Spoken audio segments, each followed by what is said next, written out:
Hello YouTube, this is Ty from the Gaming Hill. We're going to start the new year off with with a little bit of an explanation for you, the viewers, who have been very generous and well receiving of the videos that the channel has produced so far. And first I just want to give you all a brief explanation. I understand that you all want me in the channel to do new content, new games, not the dated ones that have been out for a very long time. Since the channel was new, I wanted first to get a feel for it, make sure I can understand the ins and outs of editing software, and then move on to the new stuff. That way, you guys would get the best of from me.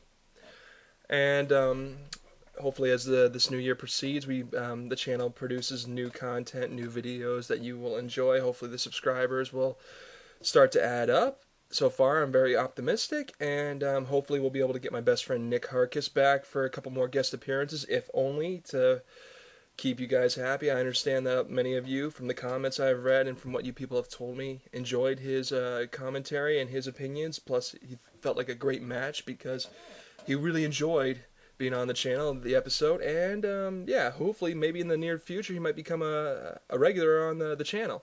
As for Ryan Langley, he has been on a bit of a hiatus from the show due to being legitimately busy.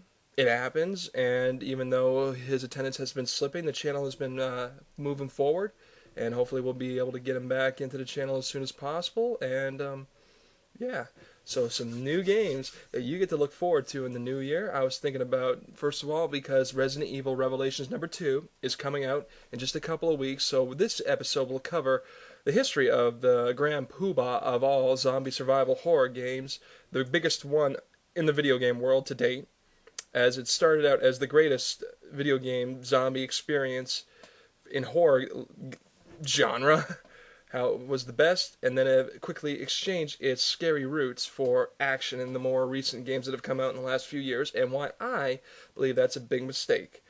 And also, I was thinking about, after this video, we could probably follow the adventures of Middle-earth: Shadows of Mordor. Yep, so stay tuned. A lot of exciting stuff is happening with the channel. Okay, zombies. What started as the base enemy to the Resident Evil series is now, and as of late, become a bit of a loose footnote that hasn't made it much of an attendance in the last several years. Ever since Resident Evil 4, the zombies have been really just a thing of the past. Everything you encounter ever since then is a mutant. And they're not just as scary, it's more action driven, and I know I like action shooters just as much as everyone else. Problem is, this game was made on the scares. It was made because it was suspenseful, it was terrifying.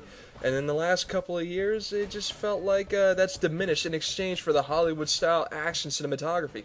Again, I like action and Hollywood-style cinematography. I'm all about that, but it just feels wrong for a game that started out as an incredibly scary experience, which made it so successful, is now more concentrated on the action. Ever since Resident Evil made its huge debut onto the original PlayStation, all the way up to Resident Evil 4, which started out on GameCube and then made its way on the PlayStation 2, they've always been scary games.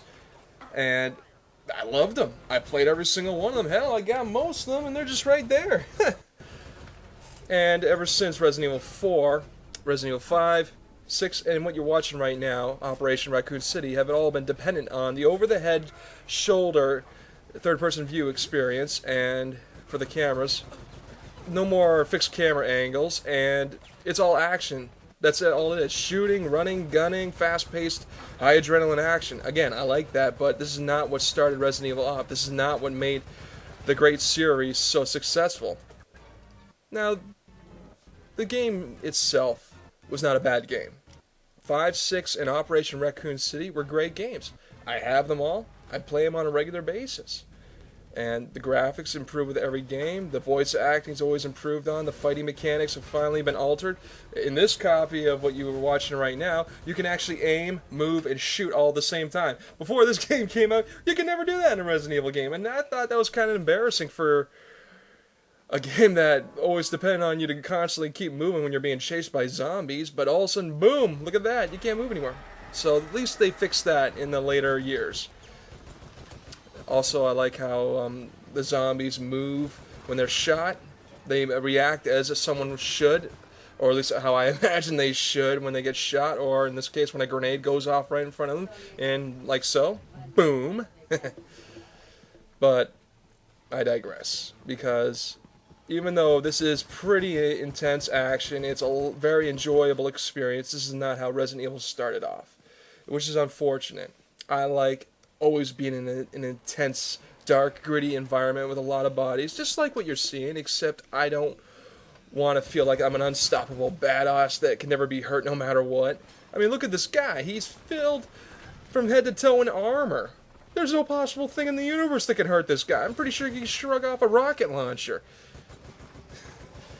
But still, I digress once more. The series that started off from Resident Evil 1, 2, and 3, they were intense, scary.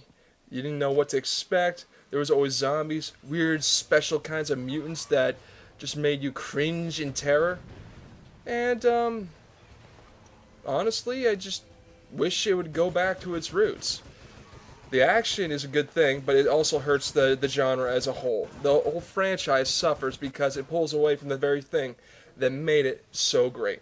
That is my main beef with the things that have come and gone with the Resident Evil series in the last few years.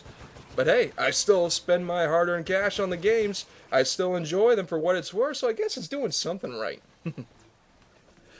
But I'm happy to say, though, even that there has been not too many scares in recent years with the Resident Evil series, I still enjoy how the little evolutions take place every game. And by evolutions, I mean the little tweaks and quirks they make with the combat. The story always is ever evolving. And with Revelations number 1 that came out just a few years ago, it saw the return of a very popular character, Jill Valentine, who made her debut in the very first game. She has remained a very popular character in the Resident Evil genre, and I myself love her. She's one of my favorite characters, and no, not because she's a smoking hot, good-looking girl. No, she's actually a very, very interesting character that you can wrap your head around. In Revelations number 1, you start to see Capcom return the series to its original scary roots. You're on what appears to be an abandoned, pleasure cruise yacht, cruise ship, whatever the hell you call them. Giant boat in the middle of the ocean that's gone quiet. It's very dark, a lot of bodies and grit and gore, a sense of claustrophobia in the corridors, a sense of the unknown really creeps around every corner. And I thought this was a good first step to bring the series back to where it made it great. I don't think we're alone. No kidding, the ooze left over in the well-opened vent, which shows evidence of something just being there, is clear case, point scenario that, yeah, there clearly was something just there. Way to go, sweetheart. You should have been a detective. Yeah. I played this game several times over. It was really enjoyable for what it was worth. And Revelations 2, from what my understanding is, from what I personally have read on the internet, that it's going to be similar to the Walking Dead games. It's going to be released in several episode increments that will be released a couple of weeks ahead of each other. The first one coming out in just a few weeks. Who do you think is going to be the main character in the next Revelations? Wait for it.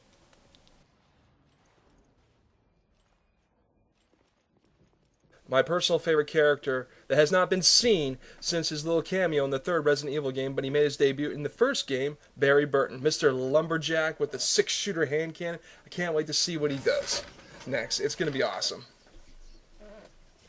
Yeah, this game really does utilize a pretty good, spooky mechanics of things bursting out in the middle of nowhere. As you saw for yourself a second ago, the air vents always shake with dust pouring down from the ceiling.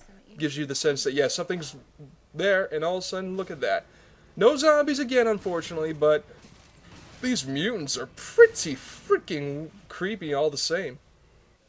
You can move, you can aim, and shoot all at the same time, which is a good thing. I always did like that, because every time you have to hold static still while you're trying to shoot a zombie, it just makes you feel like a sitting duck every time. And as you see right here, things can come out of the middle of nowhere that was not there a minute before, making you catch yourself off guard. Yep. The trusty flashlight always illuminates your path, and yeah, This game was a good step in the right direction. It had some scary scenes, it had a lot of suspense. After you play it for a couple hours, though, it stops being scary. It doesn't become so much repetitive, but it still loses its scary touch. Ooh. Yeah, that sounds like it hurted. So bad. You do run into a rich assortment of characters in the game that, well, they're not so much memorable, but they are for what they're worth. They're pretty entertaining to watch. Yeah, shoot him in the butt. Yeah, got you good. Headshot. And done. You're dead. So I hope you enjoyed this segment of the Gaming Helm. Like I said, I thought it was a big mistake to go from scary to action. It should just stay what it was. I hope Revelations 2 is action oriented and it stays that way, but also is a core scary game. I want it to be scary. Bring back the scary.